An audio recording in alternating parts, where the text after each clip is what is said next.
our annual meeting here today. 6 days into camp, installs intentionally really heavy. As we start things, we like to challenge guys early, both old and young, look at some new things, move people around, and really try to stretch them mentally and physically early in camp.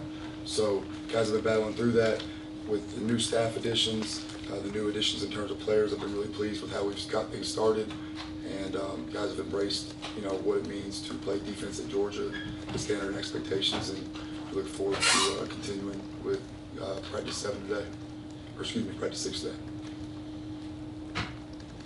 You're going to get a lot of questions about defense, but I want to ask you about the other side of the ball, since it's kind of, you guys are working on yourself at this point. Who's giving you guys trouble on the offensive side of the ball that kind of been a problem for you this far in camp? Well, it's a great opportunity every day to go against our offense. At every level, all the positions, offensive line, ton of experience, really talented. Obviously, Carson plays at a really high level. There's depth in the running back room, in the receiver room, and in the tight end room. So, when you have an offense, I think, where there's not one guy and every position group can be a threat, it's really challenging, for every position group on our side of the field. And it's an awesome opportunity for us to compete against them every day. Yeah, Coach, you talk about starting install with overload, giving them as much as possible, but it requires being a great teacher, I think is what you mentioned last year. What's the key to being a good football teacher? I don't know about overload. We just like to challenge them, because growth in anything you do comes from challenging yourself. But you have to be detailed, and you have to be a clear communicator. And, Coach Moore talks about assuming nothing. As a teacher, you can't assume that the people that you are delivering the message to are understanding what you are saying unless you get that communication back and forth. So I think those elements are important. Glenn, how well did you know Taris before he got here, and kind of what is that, another code? What does that look like? We had met each other. I'd always had the utmost respect for him, both as a coach and as a recruiter and just a person. And Will spoke incredibly highly about him even before this opportunity came about. And, I trust Will and his opinion with just about everything. And, it's been awesome to have Taris here, and he's been a great addition. Glenn, kind of piggybacking off of that, what has it been like having Taris and also Donte Williams, just them now part of this defensive staff? Great energy, and they've bought into what we do. They knew what the expectations were here, and they embraced them and they wanted them. And they've approached every day with a lot of passion and energy, and they really care about their players. I know it's a collaborative effort on the defensive side of the ball, but with Will Muschamp, with all his experience, how did he help you when you sort of took over those primary defensive play caller duties, and how has his role maybe changed a little bit since obviously moving into an analyst role? Well, it's awesome to be able to have Will here. When he made the decision to move into an analyst role, the ability for us to keep him in the building and keep him part of the program, even before they approved the coaching restrictions, was a blessing to all of us. And the best thing and I'm thankful for Will in this regard, is as much as he's done in his career, Will does not have an ego in any way, shape, or form. So that collaborative effort, he just wanted we work together.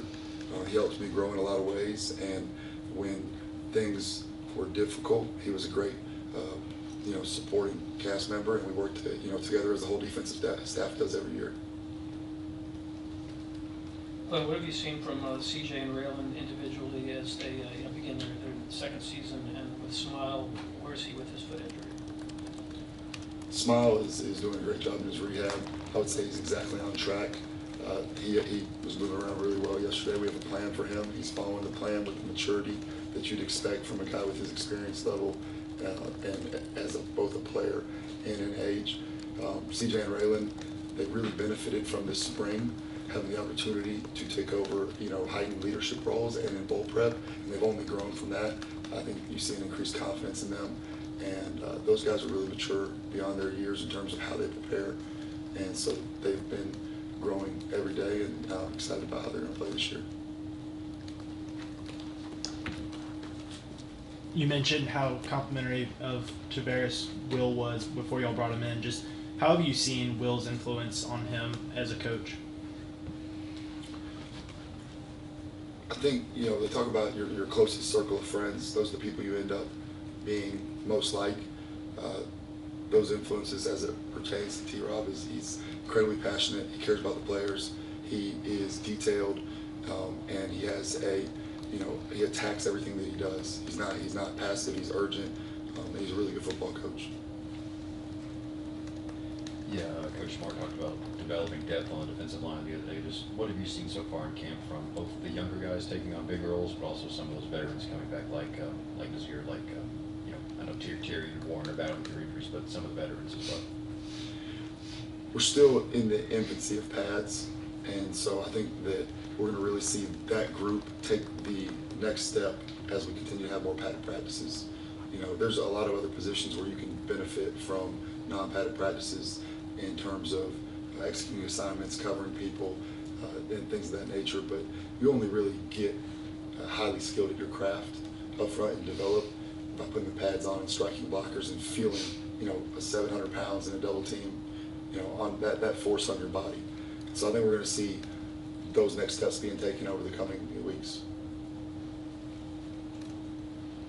And on Jaylen Walker, he likes to, call himself a hybrid guy, but how do you maximize him and make sure that he's not just a jack of all trades, master of none kind of guy? Well, I think we have a responsibility in two ways in everything we do. One, to do what's best for this team and this defense to be successful, as a unit, because those guys care about the collective goals. That's part of why they came here, the connection and the ability to play and compete for championships and play great defense. Two, we have a responsibility for each player to put them in the best position to have a career in football if their ability gives them the opportunity to do that. And so with Jaylen, we have to expand his role because he's a talented player, and the best way to expand his role is to continue to develop him as a hybrid player while also, maximizing his opportunities to, do what he does best. So he's actually, he's really improved in both areas, and the way he's attacked practice, both from an effort and a leadership standpoint, has been really impressive. So I'm excited about where he's going.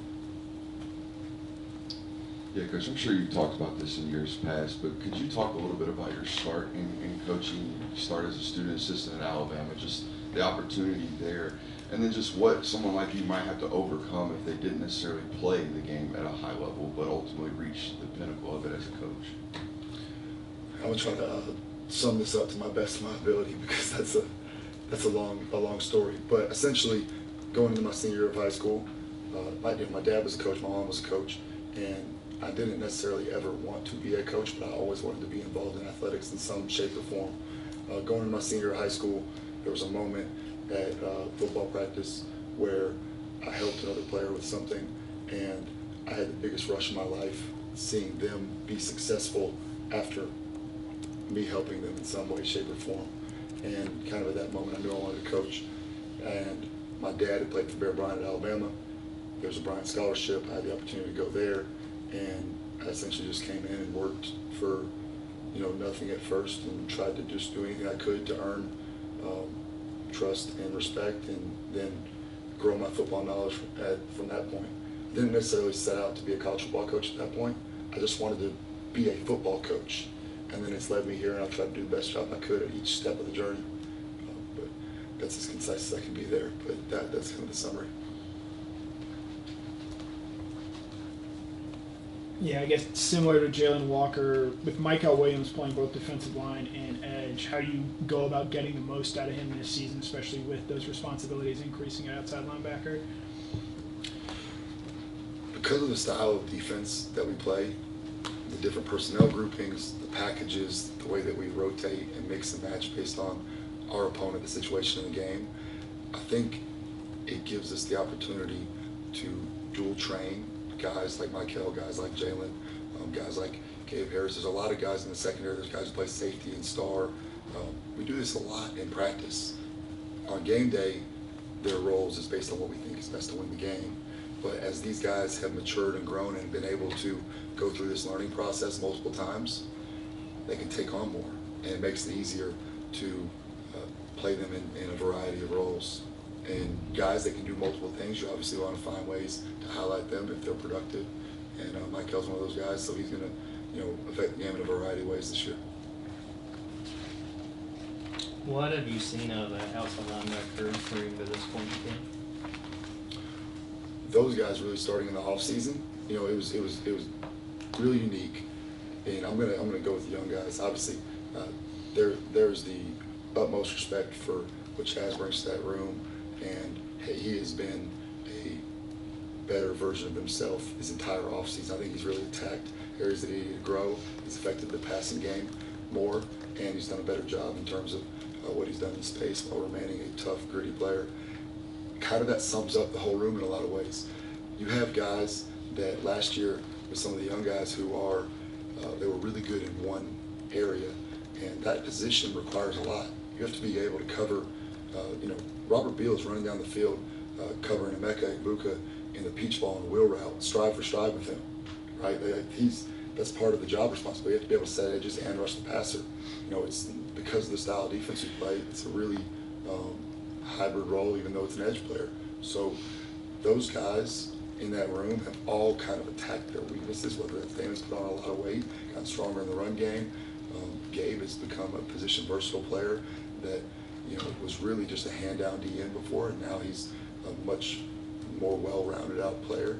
Sam Mpemba, he's a guy that didn't play a lot of outside backer before his senior year at IMG, and so he's grown a lot as a football player. That whole room, and Davis Johnson has done a really good job. So those guys that are in that room, I think that they've all attacked areas that needed to improve, which is what you expect of people if they want to grow, and they've done a really good job. So I'm pleased with that room to this point in camp. Coach, we're approaching the 3-week mark to the opener against Clemson. Never too early to talk about that. What can you tell us at this point about what you know about Clemson, and how different might they be than maybe when you guys opened against them in 2021, or that's some things you're still trying to figure out? I think when the purpose of camp, right, is that we are, our focus right now is on getting better. It's focusing on our installation, focusing on our players and their development. When it's this window of time for these 2 weeks that you have to attack your technique and fundamentals, okay, your mental part of the game, your every area that you need to focus on toward yourself. Because if you become a better player, if each person, each coach grows themselves over this period of time, that'll pay more dividends than just about anything that you'll do in opponent prep. In terms of them, we shift our focus once we've made it through the conclusion of camp and we've kind of figured out who's on the bus and what seats are they in. And in terms of their program, obviously what Coach Swinney has done there has been outstanding. They added, they have Coach Riley, Garrett Riley, that was at the offensive coordinator at TCU when they were outstanding. The year we played in the national title game, and then they added Matt Luke to the rest of their offensive staff, and it should be a great game. What are you looking to differentiate between Daniel Harris, Julio, as they compete at cornerback? That whole room is still in competition. So I just single out those two guys. There's a lot of young players in that room, because whether it's young based on experience or age, everybody is constantly growing. And I think when you look at them, you have to be able to play corner in college football. You have to be able to not only be a guy that's a man-to-man cover guy, you have to be able to show up in the run game, perimeter block destruction for bubble screens, and be a good tackler. So that's really what we need out of that position in general, is to be able to be successful in man-to-man, play the ball down the field, and still be able to be a factor in the perimeter block destruction game and tackling. And I think that, those guys flash in each of those areas, but increased toughness, it's part of the Georgia defense, it's part of playing defense in general. And as those guys continue to grow in that area, they'll become better players.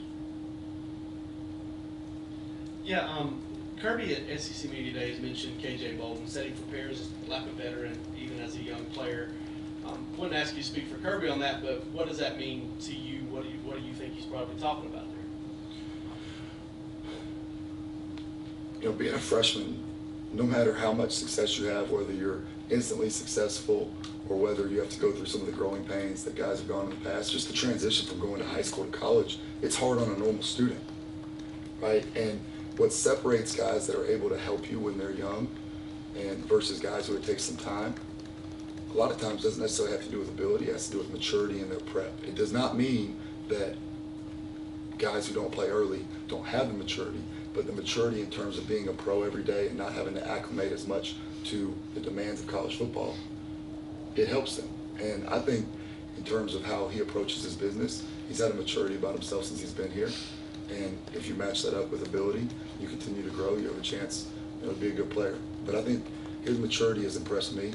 From the moment he's been here, he's been very serious. And that's, focus on the task at hand, which is what you need to do on a day-in and day-out basis. I want to ask you about 3 players. Can you give us the latest on Onel Robinson, what you see in him, how he's doing after Saturday? McLeod, transfer, we haven't heard a whole lot about him. And Troy Bowles, the kind of guy that we don't hear as much about in that inside linebacker. I'm going reverse there. So,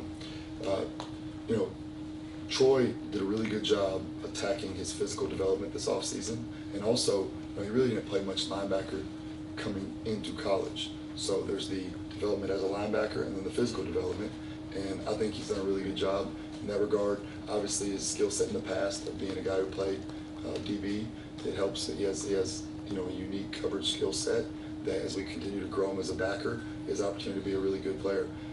Jaylen McLeod has been really active. He obviously has size. When I say active, I'm just saying he's a really good athlete for his size.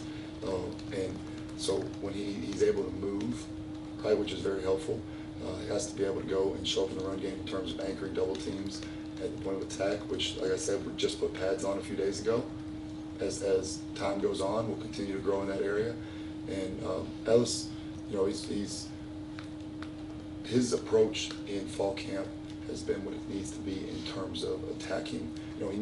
The demands of a practice at Georgia are, the way if y'all took in the open practice or people who were there, it's a lot on high school guys transitioning. I think that he's attacked his personal conditioning and everything else to be able to maximize his ability. And I don't mean that to say that he wasn't, but there's a lot of demands on that position to be able to be at your best every snap. And I think the way that he's approached that has given him an opportunity to compete in camp, and he has to continue to do that. Time for one more question right here. Hey Glenn, kind of hopping back to the secondary just a second. Julio Guerrero, second year, what did you see from his development as far as his role? And how much did he learn last year just being around watching Tyke, the way he went about his business? I think that's one of the most underrated aspects of coming to play football at Georgia is the people that you get to play with that become a part of your circle, that you get to learn from, that become a part of your family. And so he had the opportunity to learn from 3 guys, not just those 3, but those 3 guys that left here last year were incredibly detailed and mature, and they went about their business the right way. And I think that, that really helped him go through last season as he was learning. I'm really pleased with how he's attacked camp. He has grown up a lot in terms of his ability to consistently do what we asked him to do, and obviously he's a physically gifted player, and I just really appreciate his growth on a personal level, because he has matured a lot in the last year, and it's showing up on the field, and so hopefully he continues to do that. Thank you, Coach. Yeah. Thank y'all.